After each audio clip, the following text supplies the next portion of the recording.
Жамбыл облыс әкімдігінің білім басқармасының Тараз сервис және технология колледжі. Өндірістік оқыту шебері Ораш Вермек Тиханбайұлы. Мамандығы автомобиль көлігіне техникалық қызмет көрсету, жөндеу және пайдалану. Модуль атауы майлау жүйесі. Сабақ тақырыбы майлау жүйесінің қызметі, автокөліктерге қолданылатын май және майлау материалдары. Онлайн сабақтың мақсаты майлау жүйесі жұмысы және қызметін толықтай танысып, автокөліктерге қолданылатын май және май түрлерімен танысу. Күтілетін нәтиже: өндірістік жағдайда студенттердің қозғалтқышты майлау жүйесін толықтай игеріп, икемділігін арттыру және автокөліктерге қолданылатын май түрлерін ажырата білу. Саламатсыздар, құрметті студенттер, бүгінгі өтетін тақырыбымыз майлау жүйесі, автокөліктерге қолданылатын май және майлау материалдары. Сіздерде сұрақ болуы мүмкін: автокөлік қозғалтқышына май не үшін қажет деген. Автокөлік қозғалтқыш бөлшектері қанша өңделіп жасалғанмен, микроскоппен қарайтын болсақ, беті бұжыр болып келеді. Және де сіздер физикадан өткен боларсыздар металдың қасиетін. Металдың қасиеті: егер металл бір-біріне үйкеліп, қажалып жұмыс жасайтын болса, металл қызады және өзінің қасиетін жоғалтуы мүмкін. Сол сияқты қозғалтқыш бөлшектері әрдайым үйкеліп, қажалып жұмыс жасағандықтан ол қызады және өзінің қасиетін жоғалтуы мүмкін. Сол қажалу, үйкелу процесін азайту мақсатында автокөлік қозғалтқышына арнайы майлар қолданылады. Бүгінгі тақырып сіздерге танысу тақырыбы болғандықтан, сіздерге автокөлік қозғалтқыш бөлшектерімен жеке-жеке таныстырып өтетін боламын. Алдарыңызда тұрған автокөлік қозғалтқыш бөлшегінің жалпы сызба нұсқасы. Бірінші, автокөлік қозғалтқышына арнайы май құятын жоғары жағындағы арнайы қақпағы. Және де алдарыңызда тұрған бұл автокөлік қозғалтқышының картері. Бұл жерде автокөлік қозғалтқышының май орналасады және май сорғысы осы картерде орналасады. Және де алдарыңызда тұрған бұл май сорғысы. Бұл май сорғысы автокөлік қозғалтқышының картеріндегі майды автокөлік бөлшектеріне майда металл қалдықтарынан тазартып, автокөлік бөлшектеріне майды таза күйінде жібереді. Және де алдарыңызда тұрған бұл автокөлік қозғалтқышының ішіндегі май жүретін каналдар. Бұл жерде автокөлік қозғалтқышына бөлшектеріне майды жеке-жеке өзінің орнына жеткізу үшін арнайы май каналдар орналасқан. Сол арқылы автокөлік қозғалтқыш бөлшектері майланады. Және де мынау алдарыңызда тұрған бұл манометр. Кей автокөліктерде осы манометр аспабы пайдаланады. Бұл аспаппен майдың қысымын өлшейді. Және де арнайы сезгілер болады, яғни датчиктер болады. Бұл датчиктерде автокөліктің май қысымын электронды өлшеу үшін автокөліктерге қолданылады. Және де мынау автокөліктің майын уақыт өте келе қолданылғаннан кейін оны ағызып жіберетін арнайы тесігі және болты болады. Сіздерге автокөлік қозғалтқышының майлау жүйесімен таныстыратын боламын. Бағана жоғарыда айтып өткендей, автокөлік қозғалтқышының картерінде май орналасады. Сонда және де май сорғысы орналасады. Сол май сорғысы майды сорып, автокөлік майлау сүзгісіне келіп түседі.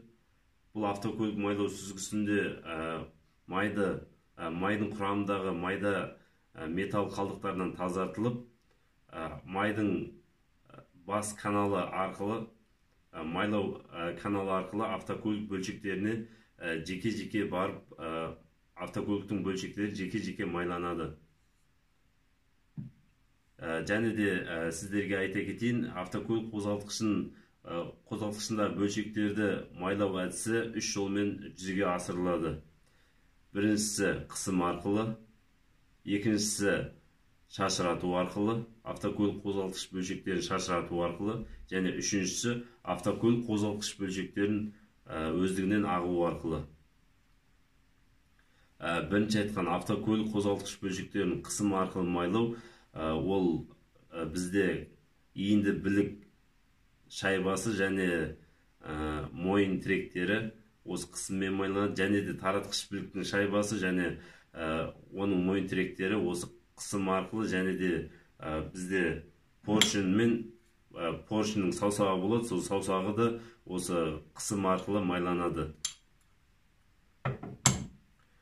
Ал екінші майды шашырату арқылы, ол майды шашырату арқылы цилиндрдің жақтаулары мен поршеннің жақтаулары осы майды шашырату арқылы майланады екен.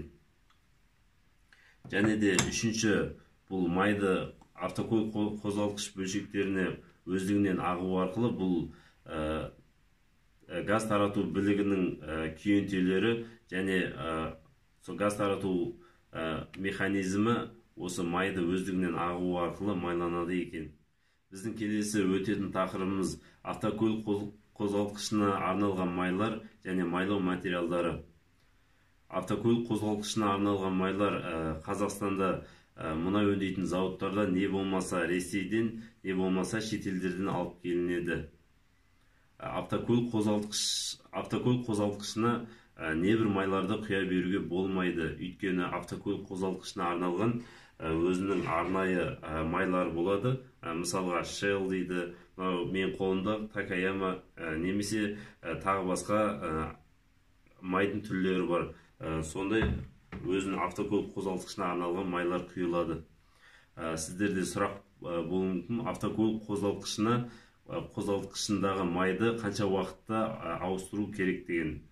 Ол уақытпен есептелмейді, ол автокөліктің қанша шақырым жүрген, яғни километраж дейді, қанша километр жүргеніне қарай майын ауыстырамыз. Мысалға, майды ауыстыру, ол майдың сапасына қарай 8.000 мен 15.000 километр аралығында майдың сапасына қарай ауыстыру керек. Мысалға, менің қолымдағы май, бұның бағасы орташа, сол себепті мен 10.000 километр жүре аламын. 10.000 километрден кейін мен майымды ауыстыруым керек, өйткені бұл майдың уже құрамы өзгеріп кетуі мүмкін. Автокөлігім қозғалтқышына зақым келтіруі мүмкін. Сол себепті автокөлігімдегі қозғалтқышына майды ауыстыруым қажет.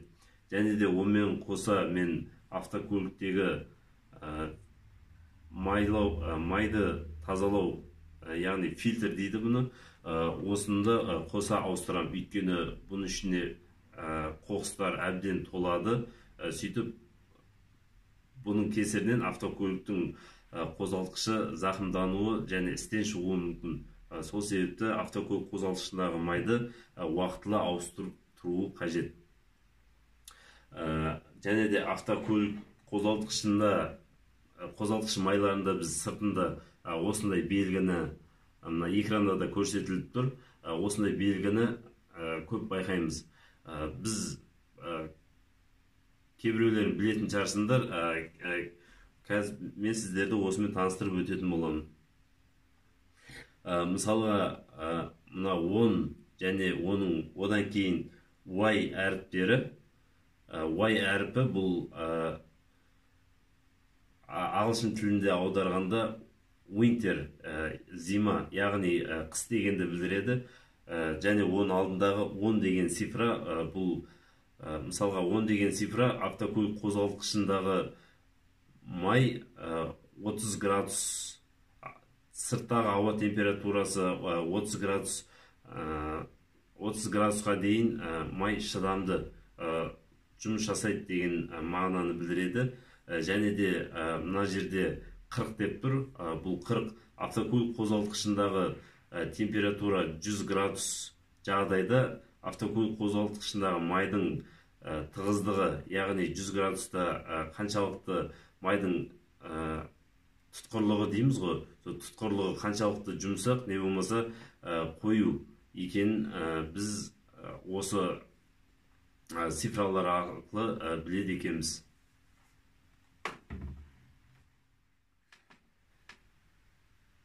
сіздерге үй тапсырмасы.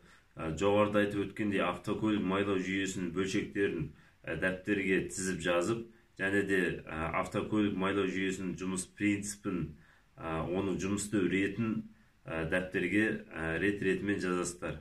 Тағы сіздерге қосымша айта кетейін, сіздер ғаламтордан іздесеңіздер, тағы да басқа да автокөлік қозғалтқыш майларын тауып, және ол майлар қандай мемлекеттерде өңделіп жасалып шығарылады.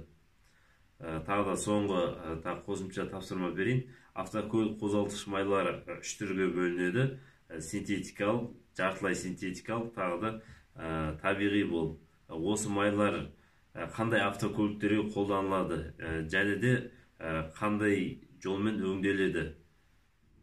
Осымен сабағымыз аяқталды.